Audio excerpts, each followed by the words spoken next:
Tämän päivän aiheena olisi perän korotus.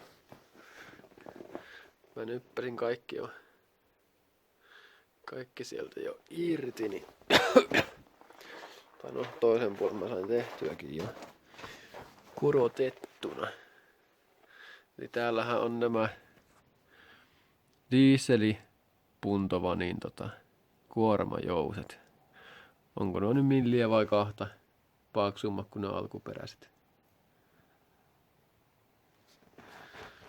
Mutta joo. Mä ajattelin eka, että olisi näitä käyttää näitä alustasarjan mukana tulevia tämmöisiä paloja, mutta kun nämä on niin rimpulat, niin en mä niitä uskaltanut käyttää sitten. Tähän olisi pitänyt sovitteen vaan tehdä sitten. Tämmöisen sovitteen olisi nyt tehdä tuohon päälle sitten vaan. Ja se olisi saanut kyllä tehtyä. Mä päätin tehdä kokonaan uuden tää on se jousen alakiinnikin tämä. Se pyörietään tähän vaan ja mä tein sitten sen alle tämmösen.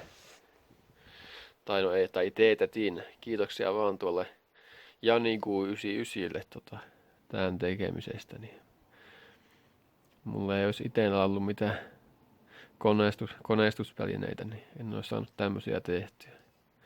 Eli tässä on niinku 4 ringulaa vaan ja täällä on tosiaan semmonen sama systeemi kuin vanteen jos vanteelta ottaa spaceri, niin tää on tavallaan vastaava.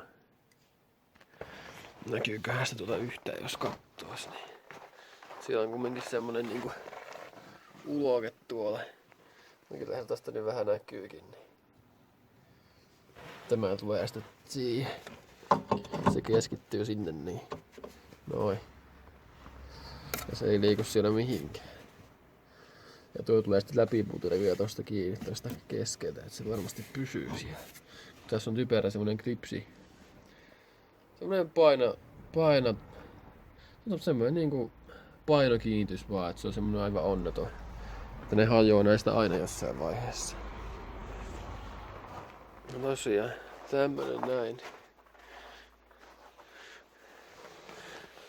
Tilakkaa tosiaan se Janin kanava, jos ette vielä oo, niin mä voin pistää descriptionin sen niin sillä on vissiin jotain rajua tulossa nyt ensi kesällä. Tai vissiin aika pian alkaa olla jo valmiinakin. Ja tosiaan tulee tämä tähän päälle vaan. Ja oikein päin pitää laittaa. Ja sitten tämä vaan kiinni tuonne ja samalla lailla miten täällä on.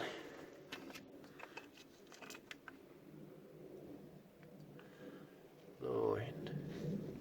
Tää tuon seuraavaksi tuonne askarrella ja eiköhän ne siitä sitten niin saahan nähdä, että onko yhtään korkeampi. Ja tosiaan tää pulttihan tuli tän pohjallyöntikumin alle tuonne piilot, sitä ei edes näe niinku mitenkään, paitsi alhaalta päin tietenkin. Tämähän oli niinku oli 4 millin levyä, niin tää korottaa sen 16 milliä, jos oikein tarkkoja ollaan. Ehkä jotain pari sentin korotusta mä nyt ootan, mutta katsotaan nyt, että mitä sitä tulee. Jatketaan.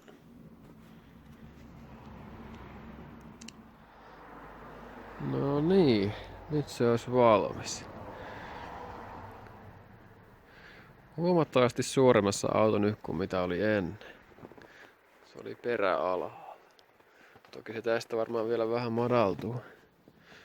Tää oli koko auto ilmassa kumminkin.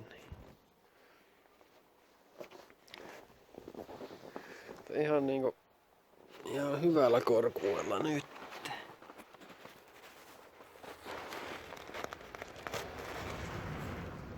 Heikosti näkyy, mutta siellä nyt on nuo.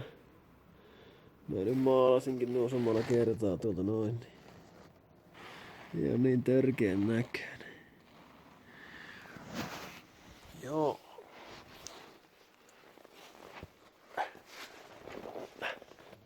Eipä tässä se enempää.